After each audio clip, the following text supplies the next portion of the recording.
ఇదంతా నా వల్లే జరిగింది. కళ్ళు మూసినా తెరిచిన చంద్రికనే కనిపిస్తుంది. Watch our web series Constable Kanakam Season 2 streaming now on ETV Win app.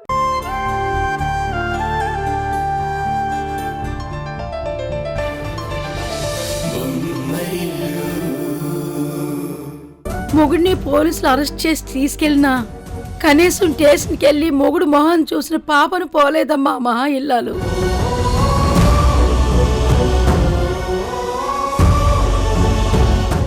ఆవిడలాగే మీరు సంజయ్ బాబును పట్టించుకోకపోతే పాపం ఆ బాబు ఏమైపోతాడమ్మా?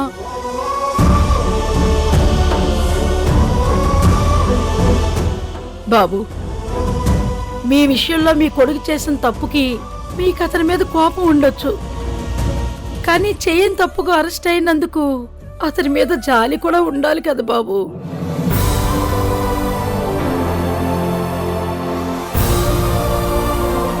మీకు చేతులెత్తి దండం పెడుతున్నాను, సంజయ్ బాబుని కాపాడండి బాబు, మీకు పుణ్యం ఉంటుంది బాబు. బ్రతుకున తొలిసారి చనిపోయానులే, కలలతో కలబడుతూ పడిపోయానులే.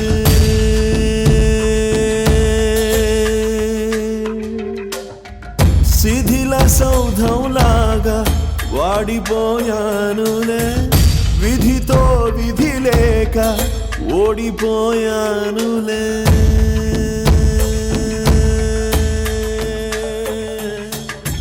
వేడి వేడి గాయాలు వెళ్ళమన్నాయిలే, తీపి జ్ఞాపకాలన్నీ ఆపుతున్నాయిలే.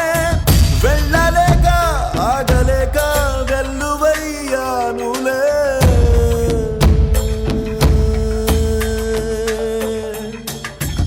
నేటిలోన నిన్న పాటే పాడుకున్నానులే, పాటలోని శూన్య భావం పంచుకున్నానులే.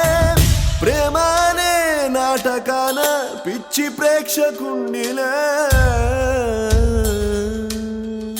చూసారా మామయ్య గారు, ఆవిడకి పెద్ద బావగారికి ఎలాంటి రక్త సంబంధం లేకపోయినా బావగారిని కాపాడాలని రాములమ్మ ఎంతలా బతిమలాడుతుందో.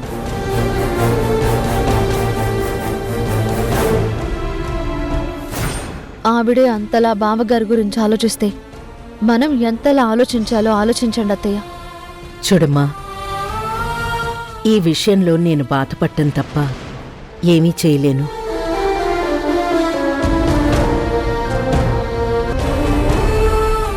అవునత్తయ్య, మీరేం చేయలేరు.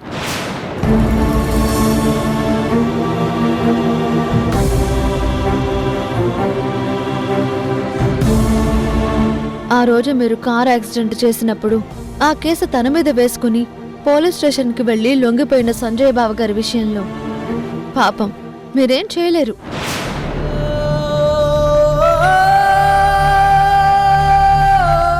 ఆ రోజు చెల్లెలి పుట్టినరోజని ఆశీర్వదించడానికి వచ్చిన సంజయ్ బావ గారిని అవమానించి పంపించడం తప్ప మీరేం చేయలేరు.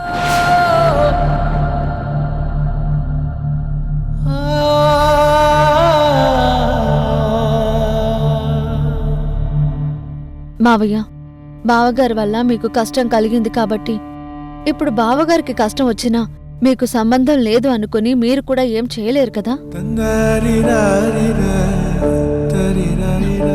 వద్దు మావయ్య, మీరేం చేయొద్దు. చెయ్యని నేరానికి కటకటాల పాలవుతున్న కొడుకు విషయంలో మీరేం చేయొద్దు. కానీ నేనేమి చేయకుండా చూస్తూ ఊరుకోను. ఈ ఇంటి మనిషికి అన్యాయంగా శిక్ష పడుతుంటే ఈ ఇంటి పెద్దలుగా మీరు చూస్తూ ఊరుకున్నా ఈ ఇంటి కోడలిగా నేను మాత్రం చూస్తూ ఊరుకోను.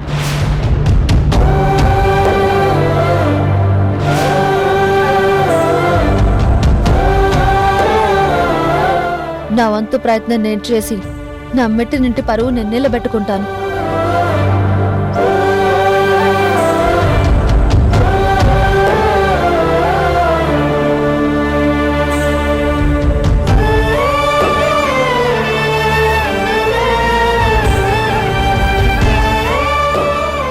ఆగమ్మా.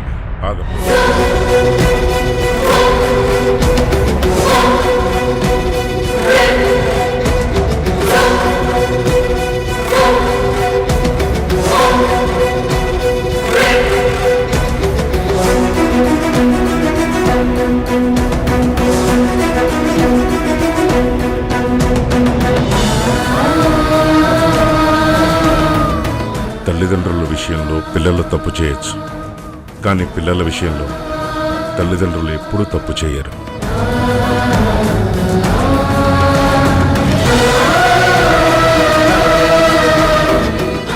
ఆల్రెడీ నేను లాయర్తో మాట్లాడాను. కాసేపట్లో నేను లాయర్ వెళ్ళి సంజయ్ని కలవబోతున్నాం.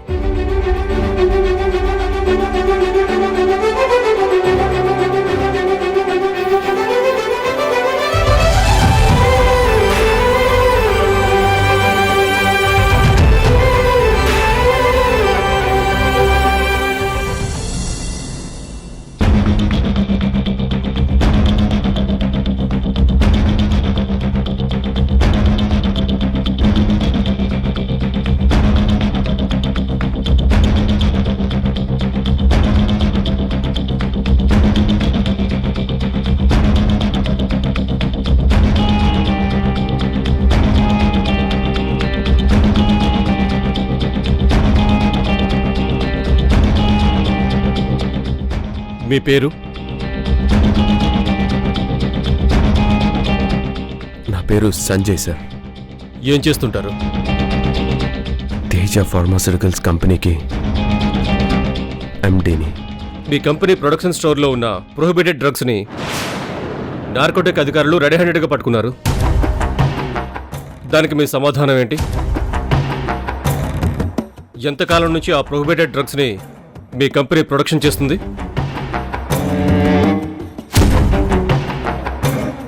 ఎవరెవరికి మీరు సప్లై చేస్తున్నారు? మీరు ఇలా సైలెంట్గా ఉంటే ఇన్నోసెంట్ అనుకుని వదిలేస్తామనుకుంటున్నారేమో. ఆ సైలెన్స్ని యాక్సెప్టెన్స్ కింద తీసుకుంటాం. మర్యాదగా నోరు విప్పి అడిగిన వాటికి ఆన్సర్స్ చెప్పండి. ఏం చెప్పమంటారు సార్? నేనేం చెప్పినా మీరు నమ్మరు. ఆ మినిస్టర్ గారు చెప్పినట్లు ప్లాంట్గా నన్ను జైలుకి పంపించాలనుకున్నప్పుడు ఈ ఇంట్రాగేషన్లు, ఇన్వెస్టిగేషన్లు ఎందుకు సార్? Time waste.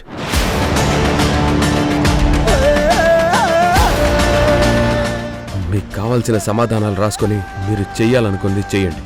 ఓకే, మీరు ఇన్వెస్టిగేషన్కి ఏమాత్రం సహకరించడం లేదు, సో మీ మీద ఎఫ్ఐఆర్ ఫైల్ చేస్తున్నాం.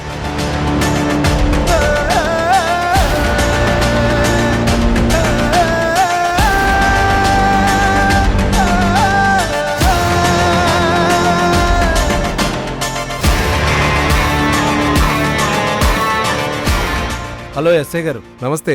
హాయ్ సార్, ఈయన సంజయ్ గారి ఫాదర్. Hello sir. నమస్తే సార్. మీ అబ్బాయి ఏసీపీ తరుణ్ మాకు చాలా ఇన్స్పిరేషన్ సార్. ఒక కొడుకు పోలీసులకి ఇన్స్పిరేషన్గా మారితే ఇంకో కొడుకు పోలీస్ స్టేషన్లో ఖైదీలా ఉన్నాడు.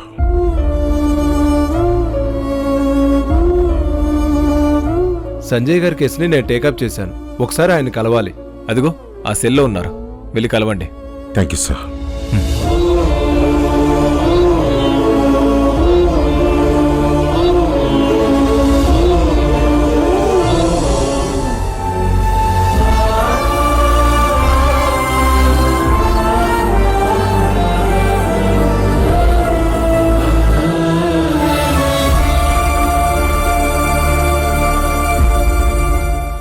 సంజయ్,